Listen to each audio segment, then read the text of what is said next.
Oke, yang lainnya sehat semua? Harus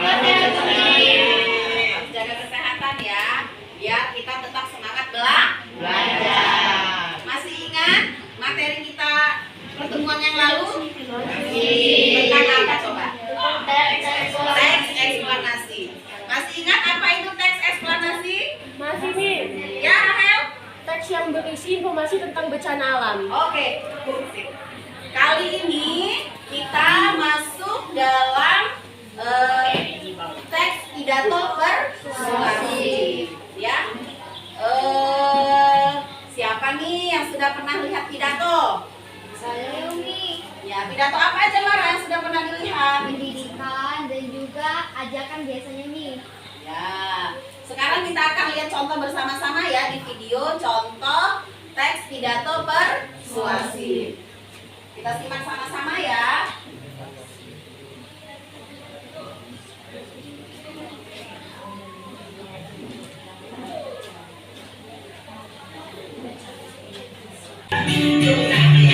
Assalamualaikum warahmatullahi wabarakatuh. Tabibu, halo semuanya. Perkenalkan, nama saya Saskia Tri Susanti dari kelas 9C, mewakili kelompok 2. Sebelumnya, pertama-tama marilah kita panjatkan puji syukur kita atas kehadiran Allah Subhanahu wa Ta'ala. Atas berkat rahmat dan hidayahnya, saya dapat berdiri di sini dan kita masih diberikan kesehatan, keselamatan, serta kelancaran. Yang saya hormati, Ibu Devi Kurniawati selaku guru pendamping mata pelajaran Bahasa Indonesia, serta teman-teman yang saya sayangi dan saya banggakan. Berdirinya saya di sini ingin menyampaikan sebuah pidato yang berjudul Pendidikan Karakter bagi Remaja. Pendidikan karakter telah menjadi perhatian bagi negara dalam rangkaian mempersiapkan generasi yang berkualitas, bukan hanya untuk kepentingan individu negara, tetapi juga untuk kepentingan masyarakat secara keseluruhan. Seperti yang digarisbawahi oleh Bapak Presiden Joko Widodo, bahwa Indonesia akan menjadi bangsa yang bersih dan akan berhasil dalam berbagai kompetisi di era globalisasi jika kualitas ekonomi pendidikan karakter tidak hanya terdapat karena semua pihak terlibat dalam pembentukan karakter suatu individu. Misalnya di dalam sebuah keluarga, karakter anak dibangun. Anak diajarkan untuk membuat dunia dan mengajar keputusan. Pendidikan karakter tidak akan melahirkan nilai kita terhadap diri kita dan melalui diri kita setiap hari. Oleh karena itu, marilah kita mengisi masyarakat dalam menggunakan waktu kita dengan mengikuti berbagai pendidikan yang bermanfaat untuk kesehatan sesuai dengan kebutuhan seperti mengikuti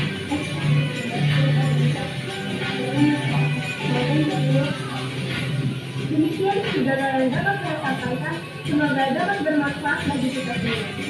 Mohon maaf jika ada kesalahan dalam pengucapan. Saya akhiri. Wassalamualaikum warahmatullahi wabarakatuh.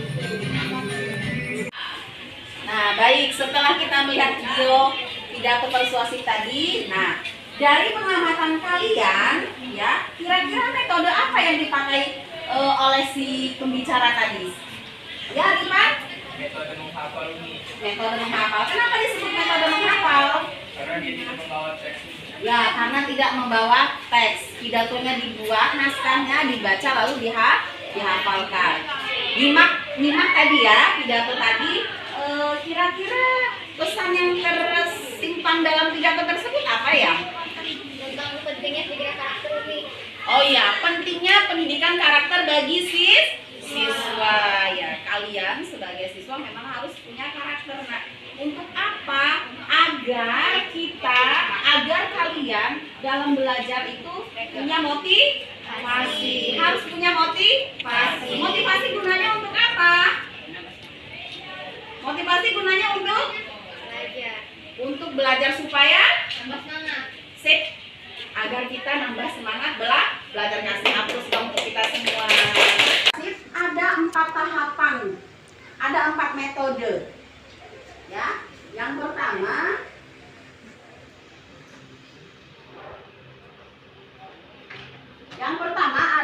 metode apa nak? Improv.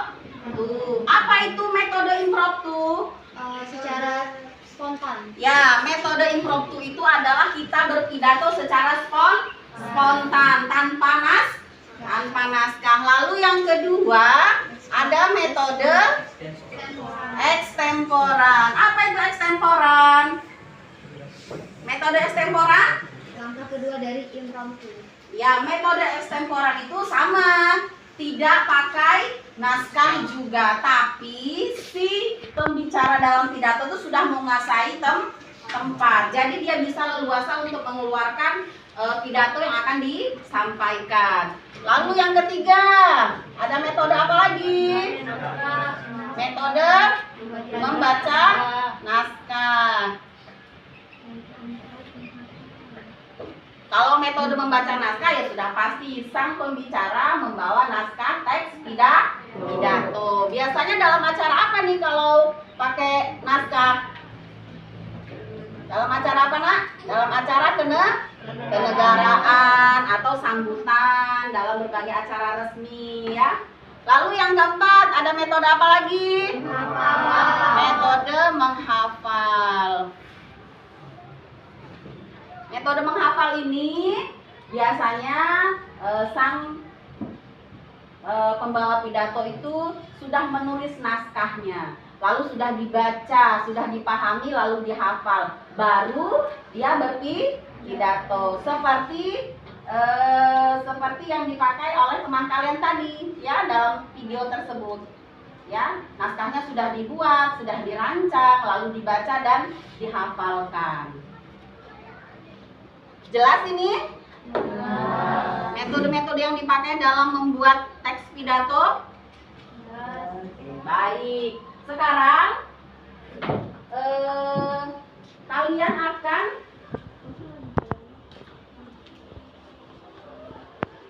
akan diberi tugas untuk membuat naskah teks pidato. Ya, membuat naskah teks pidato persuasif. Temanya bisa tentang sekolah, ya, bisa tentang lingkungan, tentang kenakalan remaja, ya.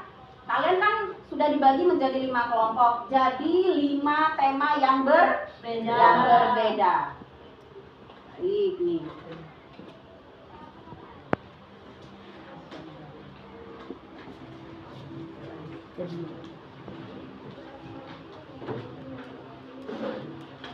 Rahel?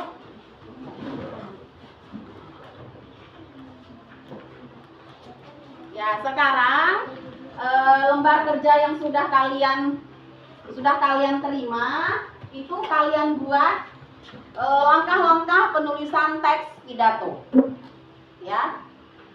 Langkah-langkah penulisan teks pidato. Kalau nggak cukup bisa di belakangnya. Ya. Apa saja tuh langkah-langkah penulisan pidato? Ada apa yang pertama? Ayo, ada apa? Ada pembukaan. Isi pembukaan apa aja? Ada salam, ada menyapa ya, kita harus menyapa walaupun dalam pidato kita harus menyapa. Lalu ada penghormatan. Terus isi itu berarti adalah isi dalam pidato sesuai dengan tema yang kalian angkat. Lalu terakhir ada penutup. Dalam penutup apa aja yang ada? Ada kesimpulan pidato. Lalu ada apa lagi? Ada ucapan terima kasih. Lalu apa lagi? Ada salam penutup. Baik, sekarang kalian buat naskah teks pidato, ya.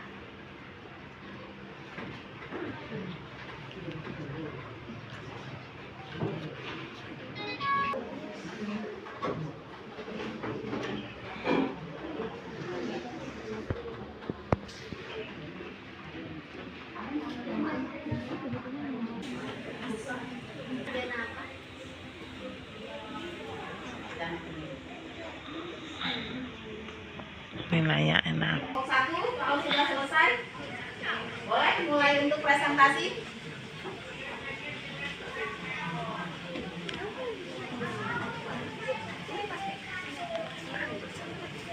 Taruh di meja aja, Kelompok taruh di satu meja siapa? saya. Mara Najwa. Ya, Mara Najwa silakan untuk mempresentasikan hasil dari kerangka pidatonya yang sudah ditulis dalam bentuk pidato persuasif.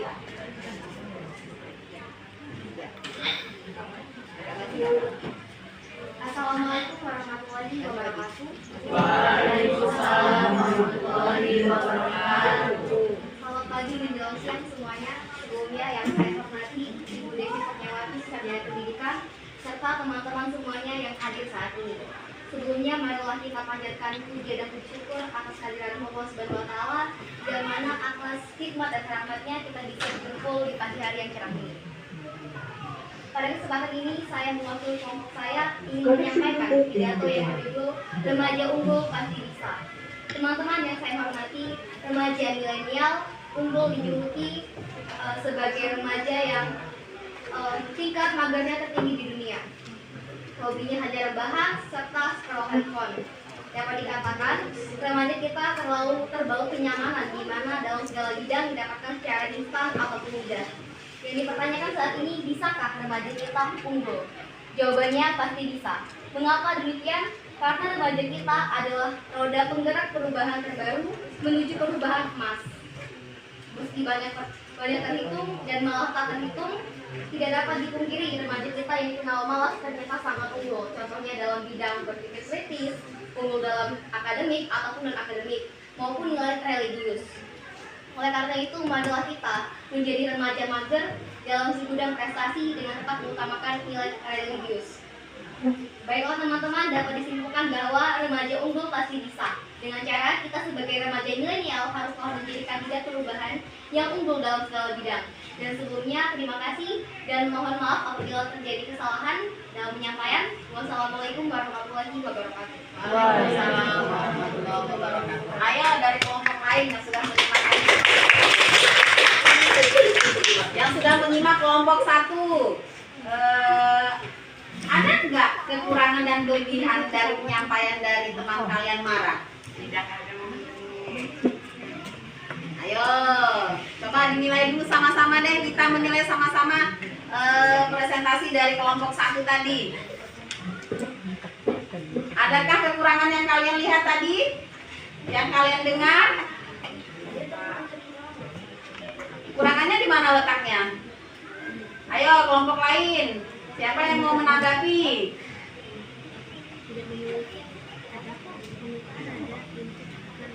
Sudah cukup baik kah? Ya. Penyampaian pidato dari kelompok satu, alhamdulillah sudah cukup baik. Hanya saja satu kekurangannya, yaitu intonasi yang terlalu cepat. Ya, dalam berpidato harus mengutamakan intonasi. Karena apa? Karena yang mendengar itu harus mencerna apa yang kita bicarakan. Ya, kelompok satu hebat. Aplaus untuk kelompok satu. Kelompok dua siap? Belum. Oke, kelompok tiga siap? Siap. Oke, kelompok tiga silakan.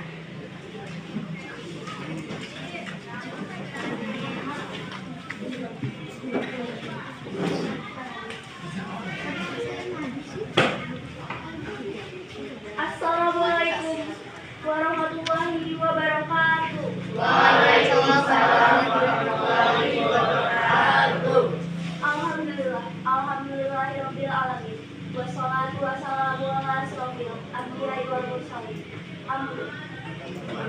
Wa ala alihi wa sahbihi ajma'in. Amma ba'du. Yang terhormat Ibu Devi Kurniawati selaku guru pendamping mata pelajaran Bahasa Indonesia serta teman-teman yang saya banggakan. Pertama-tama marilah kita panjatkan puji syukur kita atas kehadiran Allah Subhanahu wa taala yang mana telah memberikan kita kenikmatan serta kelancaran pada hari ini sehingga kita dapat berkumpul dengan keadaan sehat walafiat. Saya Saskia Tri Susanti, perwakilan dari kelompok 3 akan menyampaikan sebuah pidato yang berjudul Pendidikan Karakter bagi Remaja. Pendidikan karakter membantu remaja dan membangun integrasi dalam kejujuran, dengan mengajarkan nilai-nilai seperti kejujuran, ketulusan, dan integritas.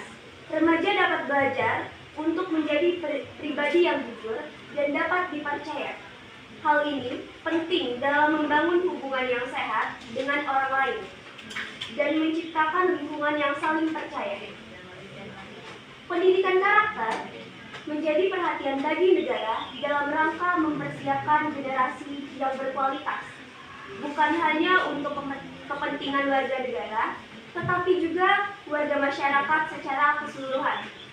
Seperti yang digarisbawahi oleh Presiden, yaitu Joko Widodo, bahwa Indonesia akan menjadi bangsa yang disegani oleh dunia dan akan berhasil dalam berbagai kompetisi di era globalisasi jika pendidikannya berkualitas tinggi.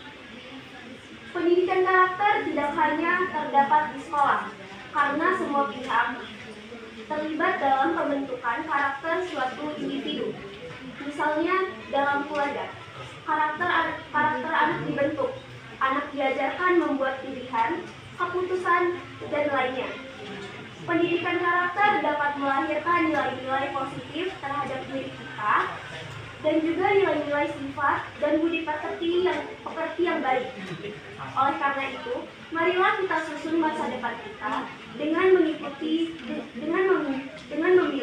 menggunakan waktu remaja kita dengan mengikuti pendidikan yang bermanfaat sesuai dengan keinginan kita untuk masa depan kita. Contohnya mengikuti kegiatan seperti ekskul dan organisasi di sekolah maupun di luar sekolah. Demikian pidato yang dapat saya sampaikan. Mohon maaf jika ada salah kata yang saya ucapkan. Terima kasih atas perhatiannya. Akhir kata saya ucapkan wassalamualaikum warahmatullahi wabarakatuh. Waalaikumsalam warahmatullahi wabarakatuh. Kasih hapus dong. Ya, kelompok 3 ini memakai metode apa nih kira-kira? Metode membaca naskah. Sudah semua membuat naskah pidato dan sudah mempresentasikan. Sekarang jadi makna pidato persuasif itu apa ya? Kan sudah buat semua nih. Jadi makna yang terkandung dalam pidato persuasif itu sebenarnya untuk apa? Mengajak atau membujuk pendengar agar melakukan apa yang kita katakan. Ya, mengajak dan membujuk pendengar agar mengikuti apa yang si pembicara katakan. Nah, sekarang dalam pidato kalian tadi ada nggak kata-kata ajakan? Ada. Ya, dalam tiap pidato kalian kira-kira tadi kalian sampaikan ada kata-kata ajakan kan? Ada. Ada. Kelompok 1 kata ajakannya apa? Marilah menjadi perubahan untuk menjadi Indonesia lebih baik lagi. Ya, kalau kelompok 2 kata-kata ajakan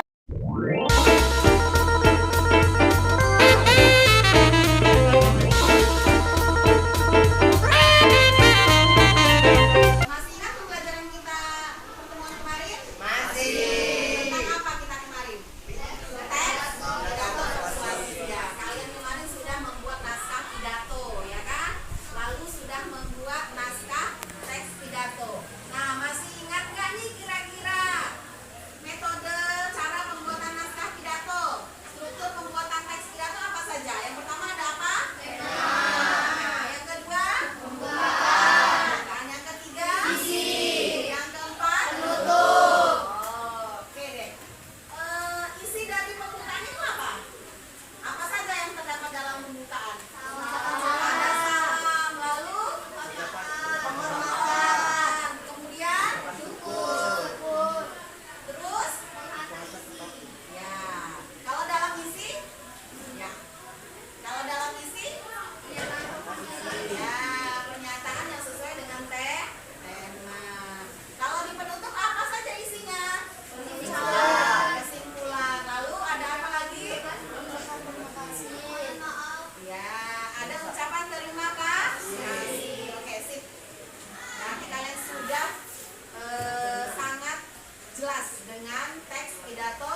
sebagai guru pendamping bahasa Indonesia serta teman-teman yang saya banggakan.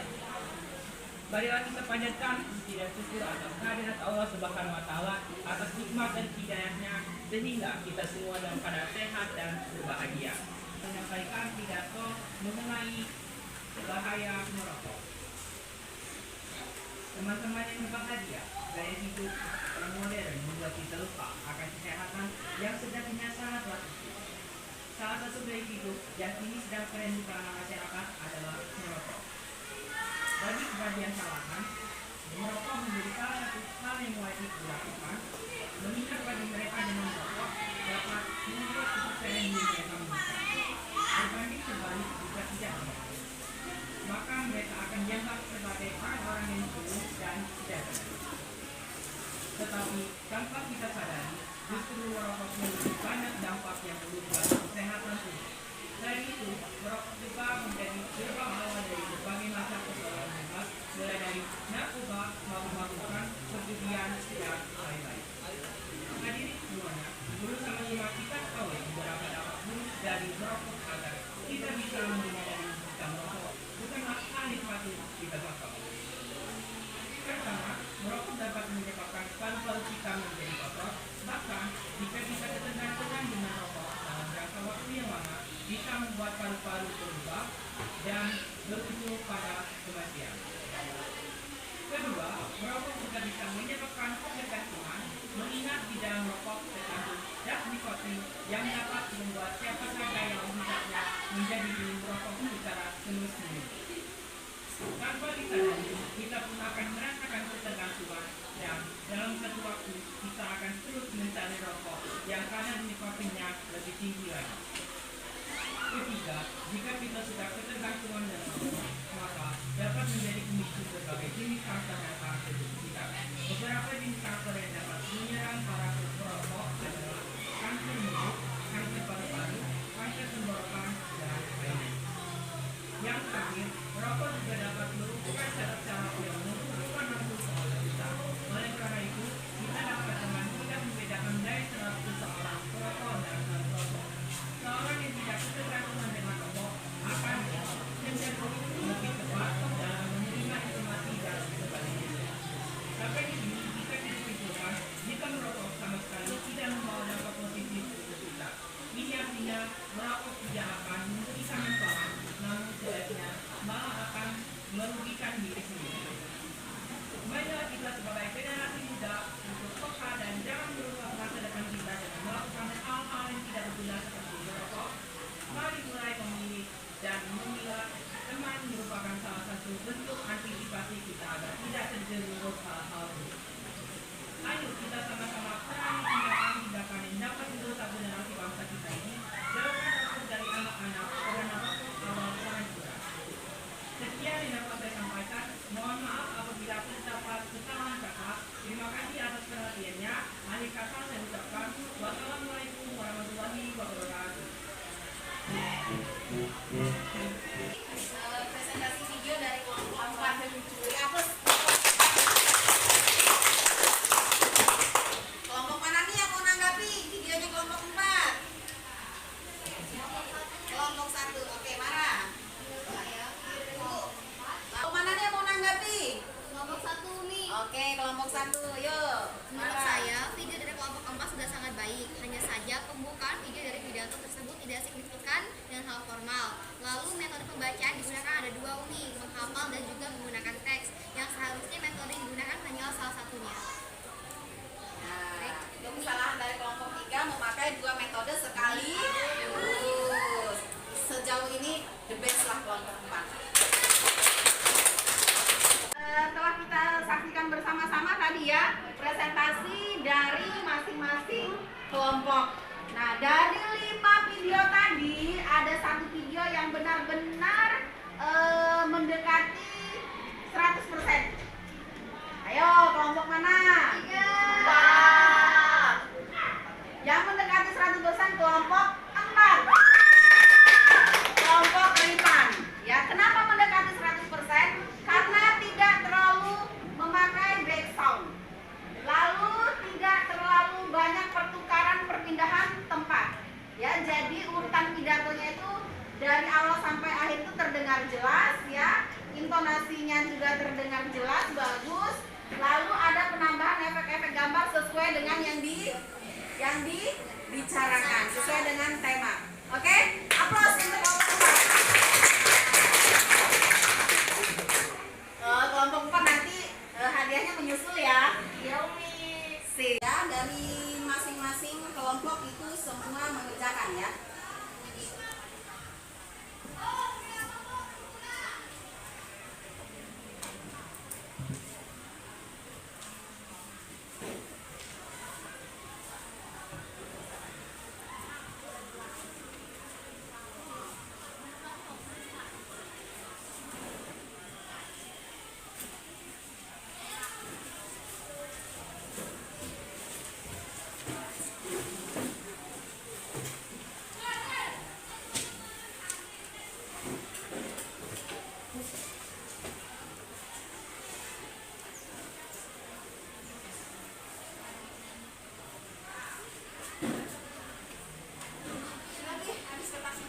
Ya, di situ ada 3 buah pertanyaan, ya, 3 buah pertanyaan. Kalian jawab sesuai dengan kemampuan kalian, ya. Oke? Selesai? Oke, siap kumpulkan. Yuk, satu orang aja dari kelompoknya masing-masing biar nggak bangun semua.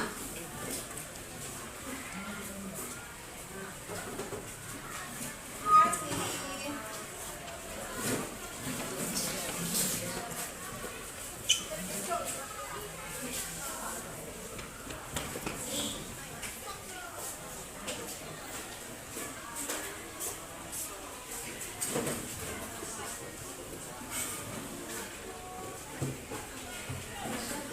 Ya baik, selesai sudah pembelajaran kita hari ini.